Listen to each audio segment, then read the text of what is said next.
अस्सलाम वालेकुम। कल एक पेशेंट मेरे पास आया और कहने लगा कि डॉक्टर साहब मुझे काफ़ी अरसे से खांसी ख़त्म नहीं हो रही। मैं तंग आ गया हूँ, बहुत सी किस्म के इलाज करा चुका हूँ, बहुत से डॉक्टर्स के पास जा चुका हूँ और तरह-तरह की अद्वियात मैंने इस्तेमाल कर ली हैं। हर किस्म का टोटका मैंने इस्तेमाल कर लिया है, शहद पी कर देख लिया है, मलट्ठी खा कर देख ली है, मैदे के कैप्सूल और डेल्टा कॉटल और मुख्तलिफ़ किस्म के टीके भी लगवा लिए हैं, दम भी करवा लिए हैं और बहुत से काम किए हैं, लेकिन मेरी खांसी नहीं जा रही। इसके साथ-साथ मुझे हल्का-हल्का साँस का मसला भी शुरू हो गया है। मैंने एक दफ़ा सोचा कि क्या वजह होगी और इतने बड़े-बड़े डॉक्टर्स के पास जाने के बावजूद और तरह-तरह के इलाज कराने के बावजूद इस मरीज़ का मसला क्यों नहीं ठीक हो रहा? काफ़ी मैंने ज़ोर लगाया, दिमाग पर वज़न डाला, लेकिन जो है मुझे भी कुछ ख़ास समझ ना आई। तो मैंने उनको जो है वो एग्ज़ामिन किया। एग्ज़ामिनेशन करने के बाद कुछ उनकी जो पुरानी रिपोर्टें थी वो सारी की सारी देखी।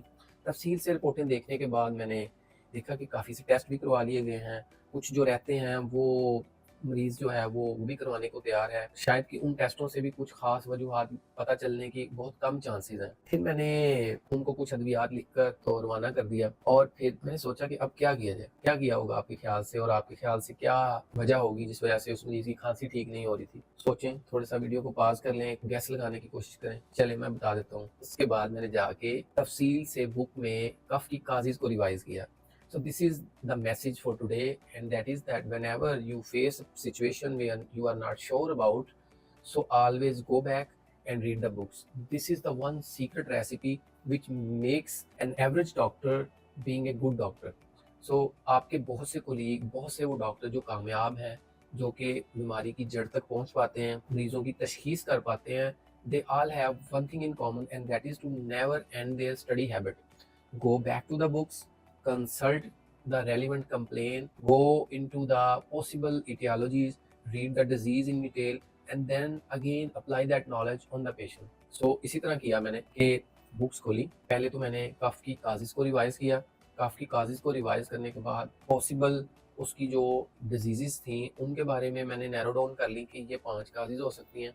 उसके बाद मैंने उन 5 डिजीज़ेज़ को डिटेल में स्टडी किया और फिर स्टडी करने के बाद नेक्स्ट टाइम जब वो पेशेंट मेरे पास आया, तो मैंने फिर पेशेंट से वो क्वेश्चंस पूछे जो मैंने लास्ट टाइम मिस कर दिए थे और उसे वो इन्वेस्टिगेशंस एडवाइस की जो कि पहले से भी मिस्ड थी और मैंने भी मिस की। और इसी तरह एग्ज़ामिनेशन में भी मैंने उन चीज़ों पर क्लोज़ अटेंशन दी जो मैंने लास्ट टाइम नहीं दी थी।